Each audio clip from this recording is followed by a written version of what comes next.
सभी को जय मसीह की। प्रभु यीशु मसीह के नाम में मैं आपका स्वागत करता हूं और मैं आपके लिए एक अद्भुत टॉपिक का प्रचार करूंगा। एक वचन है और वो वचन है मलाकी की किताब से, जो आपको सुनने को मिलेगा हर चर्च में, हर कलीसिया में और बहुत बहुत बड़े सेवकों के दास के मुंह से। तो आज मैं इस वचन के बारे में आपको खुल के बताऊंगा, जो मलाकी 3:10 है। इस वचन को आपने खूब पढ़ा होगा। देखो क्या लिखा है, सारे दशमांश भंडार में ले आओ और कि मेरे भवन में भोजन वस्तु रहे। और सेनाओं का यहोवा यह कहता है कि ऐसा करके मुझे पर कि मैं आकाश के झरोखे तुम्हारे लिए खोलकर तुम्हारे ऊपर अपरम पार आशीष की वर्षा करता हूँ कि नहीं। तो आपने वचन देख लिया और मैंने आपके लिए पढ़ के बता दिया। इस वचन को जो है रख के बहुत सारे सेवक, पास्टर और जो है दशमांश मांगते हैं। तो मैं आपको बता दूं, ये मलाकी जो है व्यवस्था का आखिरी प्रॉफिट है, ठीक है। मलाकी, इसके बाद में मत्ती की किताब शुरू हो जाती है, यानी कि नया नियम। तो मैं आपको बता दूं, ये वचन हमारे लिए बिल्कुल नहीं है। ये उन लोगों के लिए है जो यहूदी थे। यहूदी लोगों को वो कह रहा है, हमको बिल्कुल नहीं कह रहा है।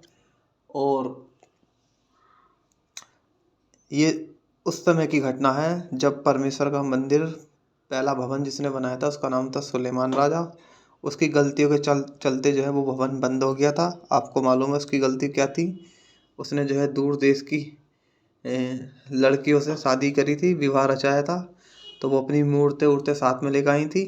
तो ये भवन जो है उसके चलते फिर बंद हो गया था, क्योंकि उसकी जो बीवियाँ थी उसने सुलेमान राजा का मुंह अपनी तरफ कर लिया और परमेश्वर के भवन से उसको जो है दूर कर दिया।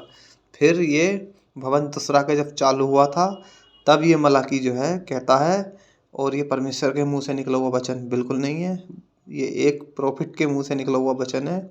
लिखा है, सारे दशमांश भंडार में ले आओ कि मेरे भवन में भोजन वस्तु रहे। तो यहाँ पर पैसे का कोई जिक्र नहीं है किसी भी प्रकार का, ठीक है। बस काय का जिक्र है यहाँ पर? सारे दशमांश, मतलब दशमांश काय का था? अनाज का, जानवर का। ये वो दशमांश की बात हो रही है। और आप पढ़ सकते हैं कि मेरे भवन में भोजन वस्तु रहे। तो भोजन वस्तु काय से रहेगी? इन्हीं चीज़ों से रहनी है, ठीक है। तो जो है यहाँ पर पैसे का कोई जिक्र नहीं है। और ये वचन हमारे लिए या क्या आज हम पे लागू होता है? तो आपको मैं बता दूं, ये वचन हम पे बिल्कुल लागू नहीं होता है। ये उन लोगों के लिए था, हम लोगों के लिए बिल्कुल नहीं है। लेकिन कुछ लोग इस वचन को उठा के जो है दशमांश मांगते हैं और दबा दबा के मांगते हैं। इसका डर दिखाते हैं, नहीं दोगे तो सांप आएगा, दोगे तो आशीष आएगी। ऐसा मतलब डर जिसको बोलते हैं, एक प्रकार का मसीह की देह में डर, खौफ इस वचन का। तो मैं आपको बता दूं, ऐसा कुछ नहीं है, ठीक है। और जो इस वचन के सहारे मांगते हैं, तो मैं उनसे ये कहना चाहता हूँ, भाई आप जो इस वचन को दिखा के मांगते हो, क्या तुम यहूदी हो, लेवी के घराने के हो? आप मुझे ये बताओ पहले। ये लेवियों के लिए था। लेवी जो था उनके लिए था, क्योंकि लेवी ही को जो है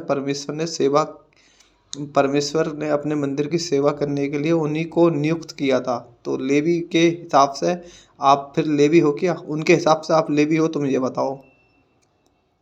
और ये यहूदियों को कह रहा है, ठीक है, कि वो बता रहा है कि जब ये परमेश्वर का मंदिर दोबारा चालू हुआ था, तो वो उन लोगों को बता रहा है, यहूदियों को कह रहा है, लिख रहा है कि तुमको अगर इस मंदिर में आना है तो जो है ऐसे आना है, इस रंग का कपड़ा पहन कर आना है, ऐसे उठना है, ये लाना है, वो लाना है। तो वो उनको लिख रहा है, हमको नहीं लिख रहा, ना ही ये वचन हम पर लागू होता है। लेकिन कुछ वचन और हैं जो आजकल के सो कॉल्ड पास्टर ले लेते हैं, बाइबल में से ही पुराने वचन उठा लेंगे। कौन कौन से?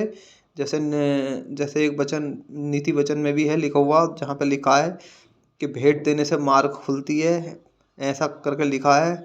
एक वचन ये उठा लेंगे। और प्रार्थना का बीज बो ऐसे ऐसे करके जो है वचन ले आएंगे। तो मैं आपको बता दूं, ये जो है सब तरह की टीचिंग जिस प्रकार की देते हैं, ये गलत है। गलत है, क्योंकि परमेश्वर कभी भी आपसे ऐसे नहीं मांगता है। ये परमेश्वर के मुंह से निकले हुए वचन नहीं है। देखिए परमेश्वर के मुख से निकला हुआ वचन क्या है, वो आपको मैं पढ़ के बताता हूँ। ये देखिए निर्गमन की किताब है, आपको मैं दिखा दूंगा। ये देखिए निर्गमन 25 अध्याय और वचन उसका देखो दूसरा क्या है। पहले एक से पढ़ते हैं। यहोवा ने मूसा से कहा, ठीक है, यहोवा ने मूसा से कहा, इस चीज़ पे आप नोट करना, ठीक है। इजराइलियों से ये कहना कि मेरे लिए भेंट लाएं, जितनी अपनी इच्छा से देना चाहे उन्हीं सबों से मेरी भेंट लेना। बस ये आपके परमेश्वर का वचन है, यहोवा का वचन है, जो ओल्ड टेस्टमेंट का यहोवा उसका ये मुंह से निकला हुआ वचन है। आप खुद पढ़ लो क्या लिखा है, जितनी अपनी इच्छा से देना चाहे उन्हीं सबों से मेरी भेंट लेना। बस यहीं पर ये बात को समझो। परमेश्वर जोर जबरदस्ती से नहीं लेता है। परमेश्वर जो है शांति का परमेश्वर है। परमेश्वर डरा धमका के नहीं लेता है। ये तो बस सेवक हैं जो उन चीज़ों का डर दिखाते हैं और इनको कॉन्टेक्स्ट मालूम नहीं है। कॉन्टेक्स्ट क्या है, किसका है, किसको था ये वचन, किसके ऊपर आज लागू होता है नहीं होता। बस इनको तो वचन मिल गया चाहिए और बस ये अपनी जो है वहीं पे जो है अपनी मिनिस्ट्री शुरू कर देंगे, जिसको बोलते हैं दीवार खड़ी करनी शुरू कर देंगे। ऐसी जो है किस लेवल की मतलब ये टीचिंग दे रहे हैं, आप खुद सोच के देखो। मैं आपसे कहना चाहता हूँ कि व्यवस्था में तो बहुत कुछ लिखा है। सब्त का दिन मान